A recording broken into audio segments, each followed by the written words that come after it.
अस्सलाम वालेकुम स्टूडेंट्स, जैसा कि आप जानते हैं कॉन्सेप्ट कवर के प्लेटफॉर्म से मैं हूं सदीक़ रहमान, आपका अपना केमिस्ट्री टीचर। तो बेटा देखिए हमने क्या किया था, ऑर्गेनिक केमिस्ट्री यानी कि सेकेंड ईयर की बुक ऑर्गेनिक केमिस्ट्री से हमने स्टार्ट किया था।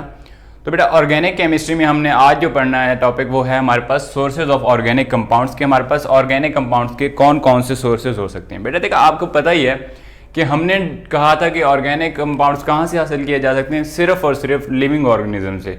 लेकिन इसको हमने फिर क्या किया था, रिजेक्ट कर दिया था इस थ्योरी को, जिसका नाम हमने दिया था वाइटल फोर्स थ्योरी का। आज हमने नॉन लिविंग सोर्सेज पढ़ने हैं कि हमारे पास कौन से नॉन लिविंग सोर्सेज हैं, कहाँ से हम लोग हासिल कर सकते हैं। तो बेटा हमारे पास फर्स्ट ऑफ ऑल आता है कोल, कि कोल हमारे पास कहाँ से डिस्कवर होता है, किसने डिस्कवर किया था।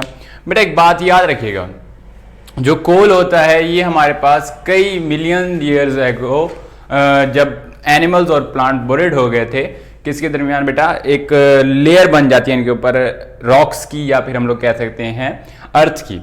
तो उसमें वो क्या हो जाते हैं बेटा, बहुत ज़्यादा टेम्परेचर होता है हमारे पास और बहुत ही क्या होता है, हाई प्रेशर होता है। तो हमारे पास क्या बन जाता है, वो कोल में कन्वर्ट हो जाता है। ठीक है, तो हम लोग लिख सकते हैं the organic compound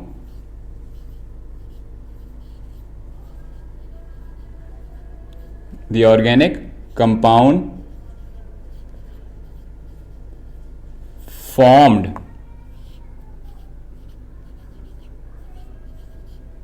when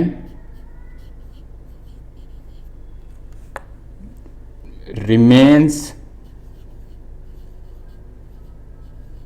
of plants and animals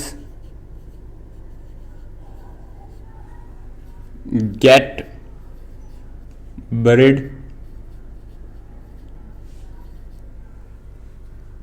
million years ago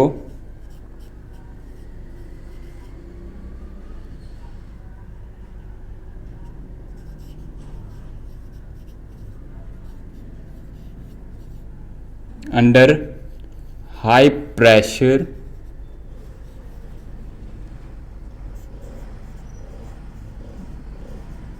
and temperature.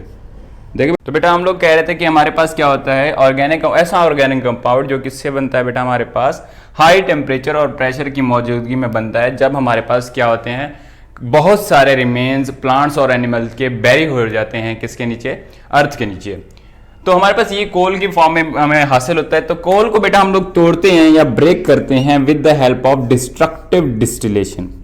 Destructive का मतलब क्या होता है बेटा, तोड़ फोड़, यानी कि हम लोग इसको डिवाइड करेंगे, किसमें डिवाइड करेंगे बेटा, इसके कंपोनेंट्स में। ठीक है, डिस्ट्रक्टिव डिस्टिलेशन।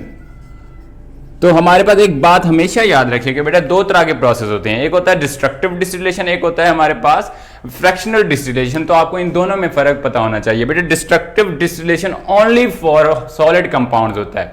जैसा कि हमारे पास क्या है, जैसे हमारे पास कोल है, कोल क्या होता है, एक सॉलिड फॉर्म में होता है, तो इसको ब्रेक करने के लिए हम लोग डिस्ट्रक्टिव डिस्टिलेशन यूज करते हैं। लेकिन जब हम लोग पेट्रोलियम की बात करेंगे, वहां पे हमारे पास क्या आएगा बेटा, एक लिक्विड फॉर्म है, तो उसको हम लोग फ्रैक्शनल डिस्टिलेशन से कन्वर्ट करते हैं उसके कंपोनेंट्स में। ठीक है, तो मैं लिख सकता हूं डिस्ट्रक्टिव डिस्टिलेशन क्या होती है, द प्रोसेस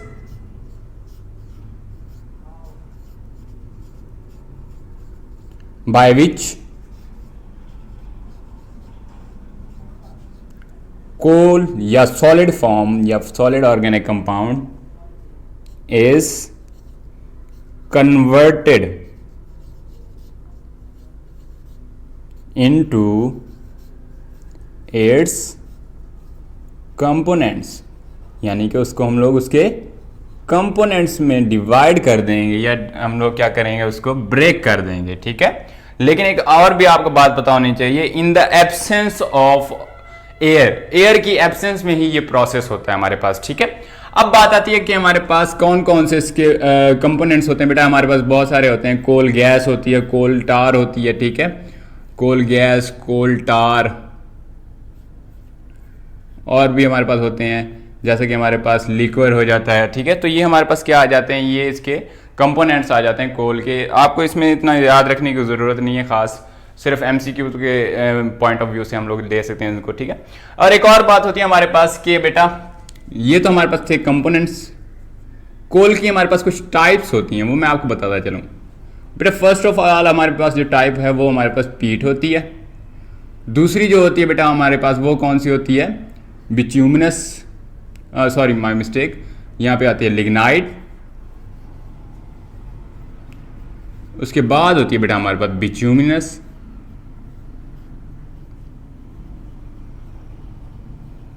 फाइनली हमारे पास क्या आएगी, एंथ्रासाइट।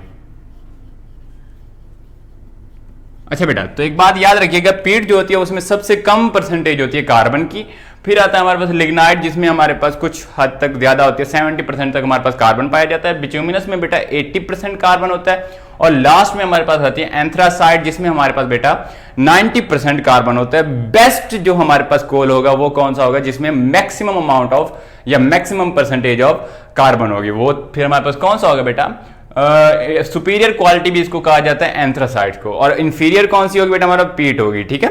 तो अब बात आती है हमारे पास नेक्स्ट कंपोनेंट की या फिर नेक्स्ट सोर्स की। कौन सा नेक्स्ट सोर्स होता है बेटा हमारे पास, वो है natural gas.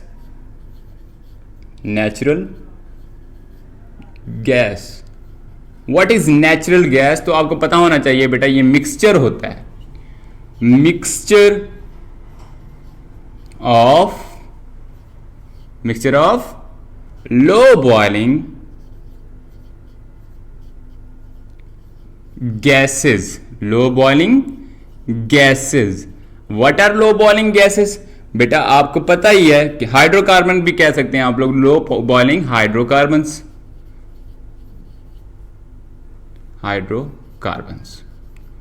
What are low boiling hydrocarbons, बेटा वो हमारे पास होते हैं methane, ethane, and last one is propane, फिर हमारे पास आएगा बेटा ब्यूटेन। ये चार हैं हमारे पास लो बॉइलिंग हाइड्रोकार्बन्स, ठीक है। तो मीथेन आपको पता है CH4 होती है, और हमारे पास इथेन जो होती है C2H6 होती है, और हमारे पास प्रोपेन क्या होगी C3H8, और लास्ट में हमारे पास आती है ब्यूटेन जो कि C4H10 होती है, ठीक है। तो ये हमारे पास हाइड्रोकार्बन है, इसमें बेटा इथीन भी आ जाता है, प्रोपीन भी आ जाता है, लेकिन हम लोग मेनली इनको डिस्कस करते हैं। और आपको पता होना चाहिए कि हमारे पास जो 85% ऑफ नेचुरल गैस होता है वो हमारे पास क्या होता है, मीथेन होता है। ये बहुत इंपॉर्टेंट MCQ है कि हमारे पास 85% ऑफ नेचुरल गैस जो होता है वो मीथेन ही होता है, ठीक है। और उसके बाद हमारे पास अगर बात की जाए लास्ट सोर्स की, तो वो हमारे पास होता है पेट्रोलियम।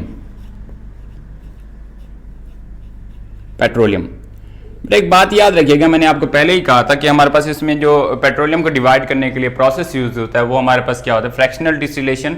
फ्रैक्शनल डिस्टिलेशन में हम लोग बॉइलिंग पॉइंट के ही अकॉर्डिंग उनको सेपरेट करते हैं, ठीक है, on the basis of their boiling point. लेकिन एक आपको बात पता होनी चाहिए कि पेट्रोलियम क्या होता है बेटा हमारे पास, ये हमारे पास एक रिफाइंड फॉर्म होती है, रिफाइंड फॉर्म ऑफ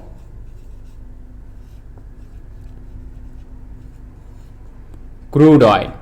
कि क्रूड ऑयल की हमारे पास रिफाइंड फॉर्म कौन सी होती है, वो पेट्रोलियम होती है। देखो बेटा हमारे पास क्रूड ऑयल जो होता है वो हमें फर्स्ट ऑफ ऑल मिलता है अर्थ से या फिर रॉक से, तो हम लोग उसको हासिल करके उसको डिवाइड करते हैं पेट्रोलियम, और भी बहुत सारे हमारे पास इस तरह के कंपोनेंट होते हैं।